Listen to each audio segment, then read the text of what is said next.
Hello to everyone मेरे student. पिछली class से हम आप लोगों को काफ़ी दिनों से वीडियो लेक्चर क्लास प्रोवाइड नहीं करा रहे थे।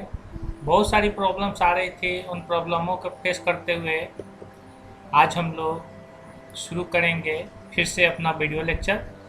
देखिए बच्चों, जहाँ तक बात होती है इस लॉकडाउन में कि पढ़ाई कैसे किया जाए, तो आप लोगों को तो मालूम ही है कि जितने भी पीछे पढ़ाई गई बातें हैं उनका रिवाइज होना चाहिए। प्लस में जो भी टीचर आगे पढ़ा रहे हैं उनको ध्यान देना चाहिए। और नेट को बहुत ज़्यादा आप लोग खंगालिए, जितना आप लोग नेट खंगालेंगे उतना ज़्यादा आप लोगों को प्रॉफिट होगा। अच्छे अच्छे क्लास मिलेंगे, अच्छे अच्छे टीचर्स से लेक्चर सुनने को मिलेगा और अच्छे अच्छे नोट्स भी मिलते हैं इंटरनेट पे। अगर आप थोड़ा सा नेट पे आप लोग मेहनत कर देते हो बच्चों, तो आप लोगों की पढ़ाई फिर से चल बन जाएगी। और किसी एक टीचर पे डिपेंड रहना भी आज के समय में मुक्ता है, क्योंकि एक टीचर क्या पढ़ा रहे हैं क्या नहीं पढ़ा रहे हैं, जो उनके अंदर डिफ़ॉल्ट है वो कोई अदर टीचर्स पूरा कर देते हैं।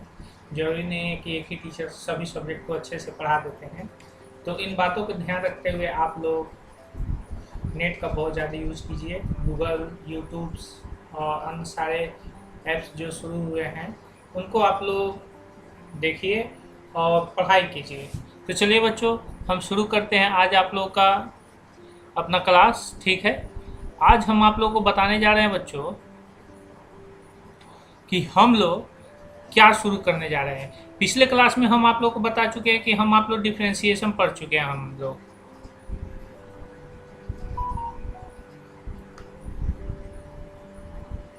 डिफ्रेंशिएशन उतना कोई हार्ड भी नहीं था, लेकिन उतना कोई आसान भी नहीं था।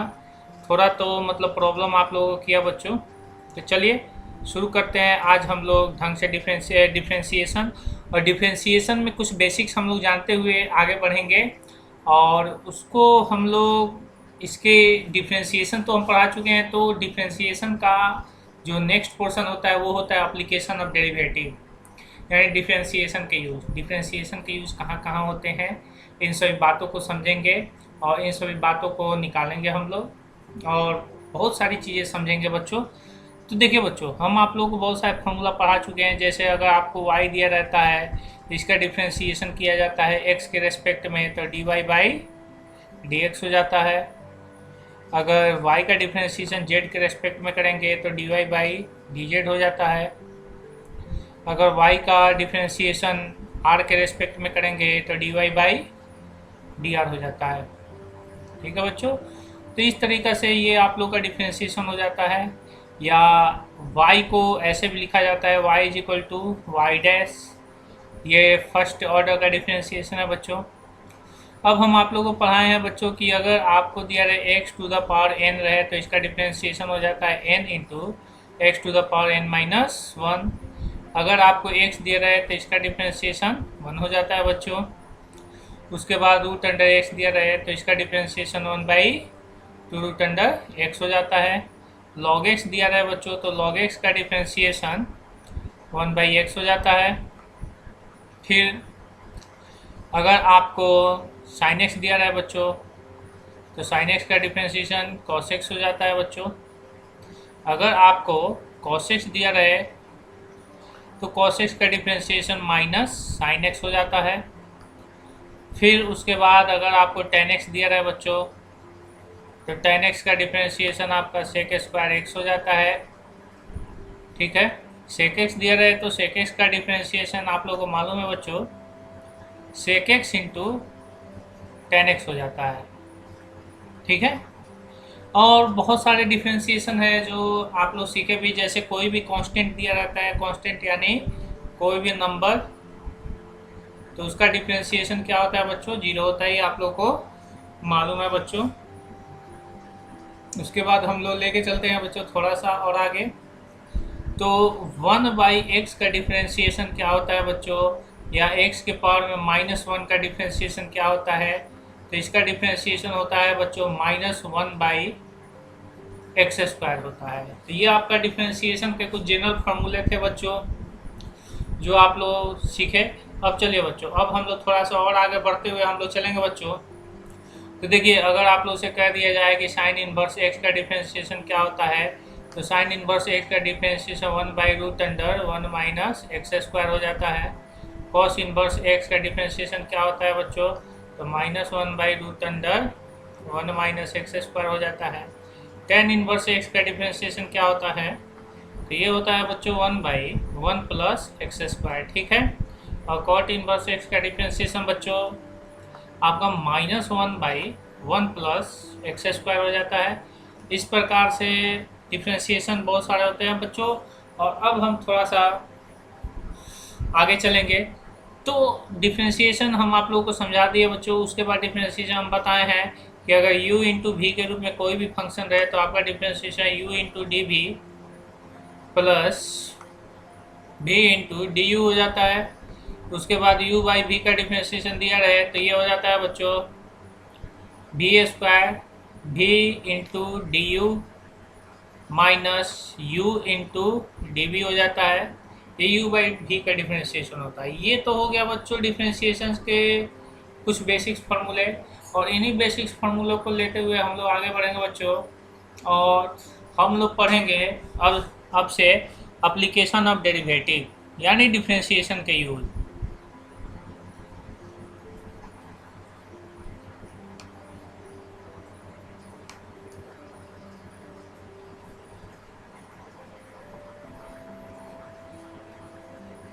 देखिए एप्लीकेशन ऑफ डेरिवेटिव जब आप पढ़ना चालू कीजिएगा बच्चों तो इसमें बहुत सारे पोर्शन आते हैं। सबसे पहला पोर्शन होता है बच्चों टेंजेंट एंड नॉर्मल। दूसरा पोर्शन होता है बच्चों मैक्सिमा और मिनिमा।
चलो बच्चों, तो देखिए थोड़ा सा बीच में बैटरी डाउन हो गया था इसलिए बीच में वीडियो को रोकना पड़ा हमें।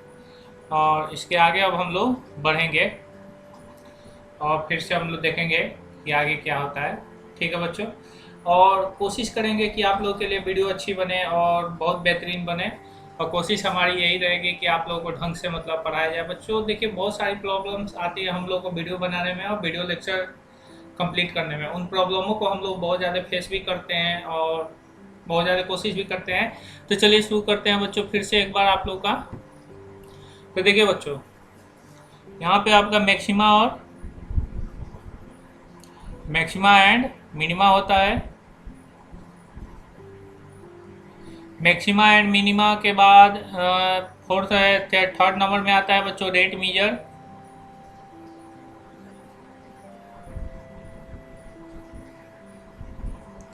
और फिफ्थ नंबर में आता है बच्चों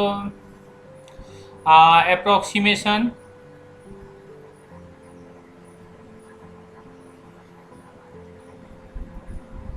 और सिक्स्थ नंबर में आता है बच्चों आप लोग का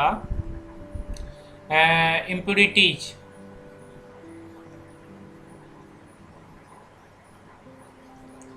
मतलब कितना ज़्यादा इम्प्योरिटीज हुआ, कितना क्या मतलब डिफेक्ट आता है, तो ये सब आप लोगों को पढ़ने को मिलता है बच्चों।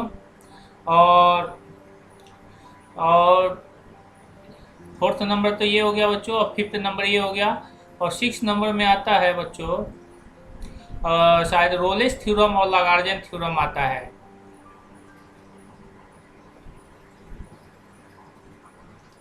And Lagrange theorem.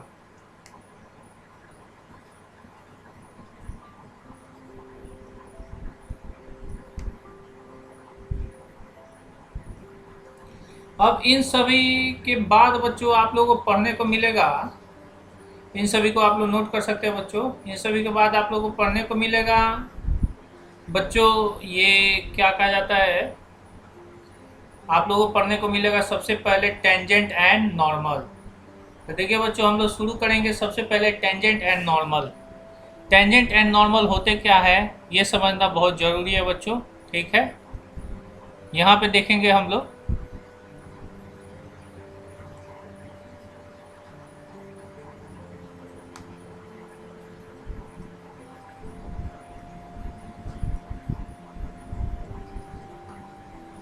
देखिए बच्चों टेंजेंट एंड नॉर्मल होता क्या है।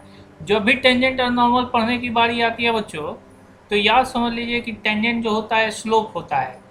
टेंजेंट कहिए तो स्लोप यानी हॉरिजेंटल लाइन, और नॉर्मल मतलब समझ लीजिए तो वर्टिकल लाइन। और उसी के बारे में हम लोग पढ़ेंगे बच्चों। जैसे यहाँ पे ये जो है बच्चों, यहाँ पे ये हॉरिजेंटल लाइन है, इसको कहते हैं बच्चों,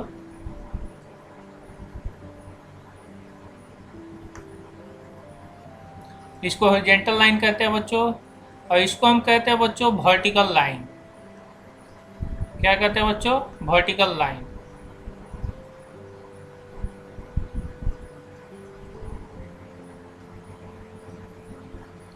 अब देखिए बच्चों, हॉरिजेंटल लाइन और वर्टिकल लाइन में क्या होता है, टेंजेंट और नॉर्मल क्या होता है, तो इस बात को यहाँ से समझने की कोशिश करेंगे बच्चों।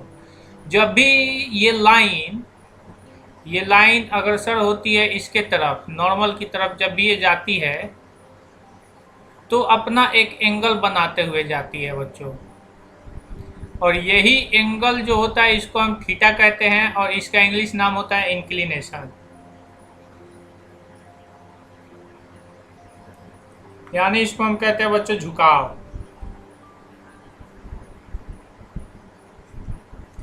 और इसी थीटा में जब हम टेंजेंट लगा देते हैं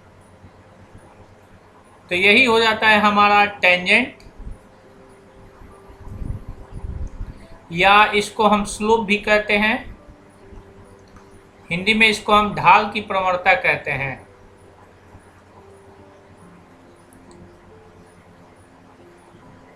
अब जैसे जैसे हमारा थीटा का वैल्यू बढ़ते जाता है बच्चों, तो ये हमारा टेंजेंट जो होता है ये वर्टिकल लाइन में चेंज हो जाता है। जैसे जैसे ये बढ़ता है तो ये हमारा वर्टिकल लाइन में चेंज हो जाता है। इसी वर्टिकल लाइन को हम नॉर्मल कहते हैं। क्या कहते हैं बच्चों? नॉर्मल कहते हैं। अब नॉर्मल जो होता है वो परपेंडिकुलर लाइन होता है, और टेंजेंट जो होता है वो स्पर्श करते हुए जाता हुआ लाइन है। अब देखिए बच्चों, जब भी आप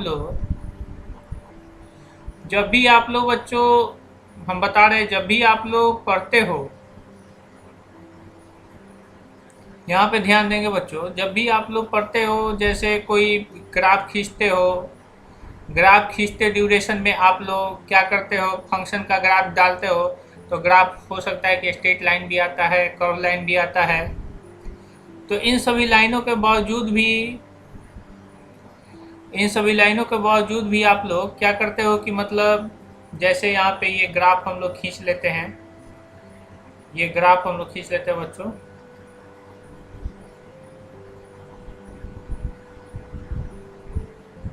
सॉरी,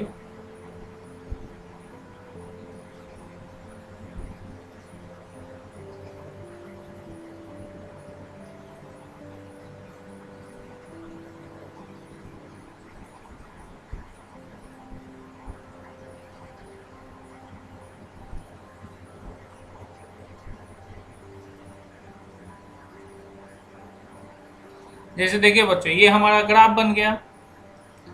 अब इस ग्राफ में अगर हम लोग किसी फंक्शन का ग्राफ खींच देते हैं, जैसे y is equal to x square का ग्राफ हम लोग खींचेंगे, तो हमारा ग्राफ कुछ इस प्रकार से बन के आता है बच्चों, ऐसे पाराबोला करके बन के आता है। ये हमारा y is equal to x square का ग्राफ होता है, पाराबोला। ठीक उसी प्रकार से इसमें कोई इक्वेशन अगर डाल दो तो वो सर्किल भी बन जाता है बच्चों। ये आपका सर्किल हो गया बच्चों। कोई नहीं तो कोई फंक्शन का ग्राफ जो होता है वो सर्किल होता है। इन सर्किल और पाराबोला के बारे में पूरे डिटेल बताएंगे बच्चों। और इसमें अगर सर्किल के इस पॉइंट पे, मान लीजिए ये एक पॉइंट है, इस पॉइंट को टच करते हुए अगर कोई लाइन अगर आप खींचते हो बच्चों, तो ये आपका क्या होता है बच्चों, ये टेंजेंट हो जाता है। और टेंजेंट होता है, और उसके बाद अगर आप